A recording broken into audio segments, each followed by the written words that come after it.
شاید آپ کو معلوم ہوگا، میری تقریر میں آپ نے سنا ہوگا، ایک لڑکی جو حیدرآباد میں بیچ دی گئی، آپ کسی کلکتہ کی تھی، جو 20 سال پرانا واقعہ ہے، اور یہاں سے وہ صاحب سلیم صاحب کی بیٹی تھی، نہیں معلوم تھا ان کو، ایک رشتہ آیا اور جہیز بعد میں مانگا تو رشتہ ٹوٹ گیا۔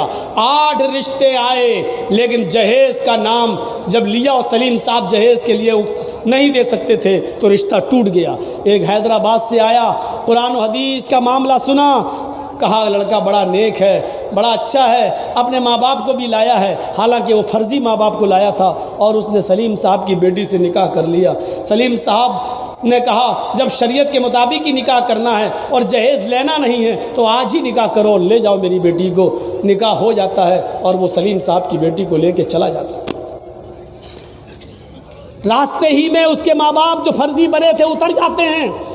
حیدرآباد میں اس نے ایک روم کرائے پہ لے رکھا تھا، 8-10 دن وہ اس لڑکی کے ساتھ وہاں رہتا ہے، اور اس کے بعد گھمانے کے بہانے وہ اس لڑکی کو لے جاتا ہے اور حیدرآباد کی ایک 5 اسٹار ہوٹل میں اس لڑکی کو 20,000 روپے میں بیچ دیتا ہے۔ وہی لڑکی جس کے 8 رشتے ٹوٹے تھے آج 20,000 روپے میں نیلام کر دی گئی۔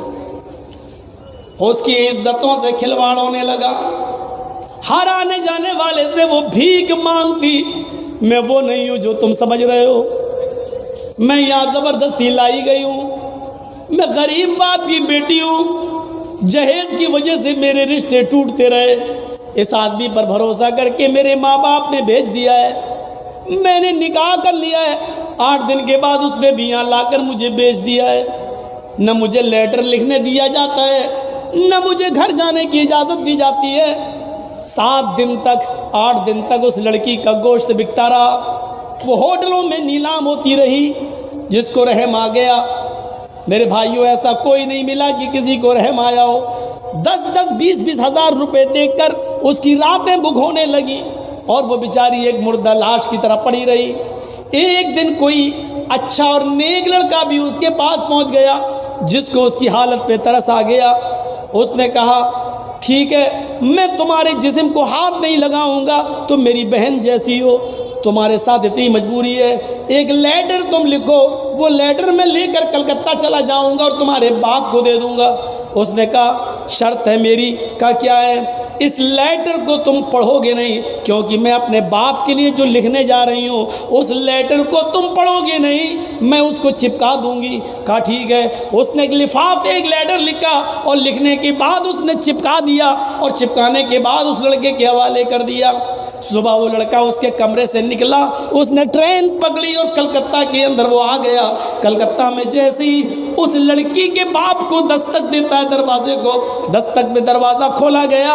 اس نے کہا میں حیدرآباد سے آیا ہوں، یہ میری آپ کی بیٹی کا لیٹر ہے، میں یہاں آ رہا تھا تو آپ کی بیٹی نے یہ لیٹر بھیجا ہے۔ اس زمانے میں نہ موبائل تھے نہ فون کا زمانہ تھا، اس لیے اس لیٹر اور تار اور ٹیلی گرام یہی چلتے تھے۔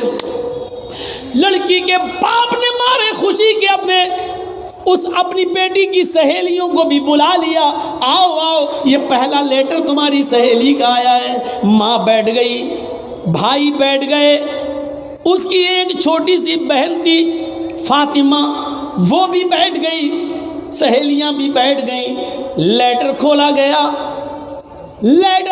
گیا اور لیٹر میں جو الفاظ تھے میرے بھائیوں اس کو سلیم صاحب پڑھنے لگے۔ پڑھتے گئے اور روتے گئے، پڑھتے گئے اور ہچکیاں بنتی گئیں۔ اس لیٹر میں لکھا ہوا تھا پیارے ابو جان السلام علیکم، امید کہ آپ بخیر ہوں گے، میری خیریت کیسی ہے وہ آپ کو لیٹر کے اختتام پر، لیٹر کے اینڈ پر پتہ چل جائے گا۔ اے ابو جان جہیز کی وجہ سے میرے 8 رشتے کینسل ہو گئے، 9واں رشتہ ملا تو آپ نے اتنی بھی پرواہ نہ کی کہ لڑکے کا گھر دیکھ لیتے اور لڑکے کے اصلی ماں باپ کا پتہ ڈھونڈ لیتے۔ اے ابو جان ہاں آپ پتہ کیوں لگانے لگے؟ میں تو شاید آپ کی اوپر بوجھ بن چکی تھی اور آپ جلد سے جلد مجھے اپنے گھر سے نکال کر میرا گھر بسانا چاہتے تھے۔ اے ابو جان آپ کے داماد نے آپ کی بیٹی سے نکاح کیا ہے، شریعت کے مطابق نکاح کیا ہے، آپ تو اس کو فرشتہ سمجھ رہے ہوں گے، کیونکہ اس نے بغیر جہیز کے شادی کی ہے اور شریعت کے مطابق شادی کر کے مجھ کو بیاہ کر لے گیا ہے۔ ابو جان، میں یہ آپ کو کیسے بتاؤں کہ جس کو آپ فرشتہ سمجھ رہے ہیں وہ پرلے درجے کا شیطان نکلا۔ اے ابو جان، اس نے 8 دن مجھے اپنے پاس رکھا، اس کے کوئی ماں باپ نہیں تھے، وہ راستے ہی میں اتر گئے اور اس نے 8 دن اپنے پاس رکھا، اور اس کے بعد اس نے 20,000 روپے میں مجھے ایک ہوٹل میں نیلام کر دیا۔ ابو جان، میں یہاں بلانا نہیں چاہتی ہوں، ہوٹل کا مالک بڑا پاورفل ہے، مقدمہ لڑتے لڑتے آپ کی زمین بک جائے گی، آپ کی جائیداد بک جائے گی، پھر آپ کہیں مجھے حاصل کر پائیں گے اور پتہ نہیں حاصل کر بھی پائیں گے یا نہیں کر پائیں گے۔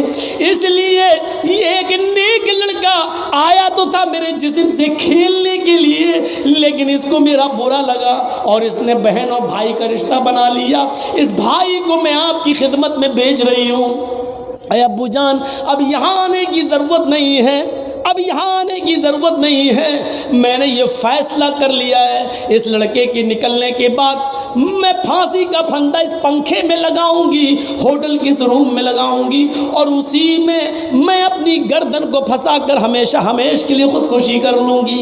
اے ابو جان، میں آپ کے پاس آ بھی سکتی ہوں، لیکن آ کر کروں گی کیا؟ اب میں وہ کون سا چہرہ لے کر آؤں جو اپنی ماں کو اور اپنے باپ کو دکھا سکوں؟ اے ابو جان، میں اپنے پاس اب وہ چہرہ نہیں رہا جو میں اپنی سہیلیوں کو دکھا سکوں۔ اے ابو جان، میں نے خودکشی کرنے کا ارادہ کر لیا ہے، میں جانتی ہوں کہ یہ غلط ہے، لیکن ایسی منحوس زندگی سے کہ روزانہ بستروں پر میں دوسروں کی بستروں کو گرم کرتی رہوں اور اس کی خواہش کو پورا کرتی رہوں، ایسی ناپاک اور غلیظ زندگی سے میرا مر جانا ہی بہتر ہے۔ اے ابو جان، ایک وصیت میں کر رہی ہوں، مرنے سے پہلے یہ نصیحت یا وصیت جو چاہو سمجھ لینا۔ اے ابو جان، میں اپنی چھوٹی بہن فاطمہ کو آپ کے پاس چھوڑ کر آئی ہوں، جس کی عمر 9-10 سال ہے۔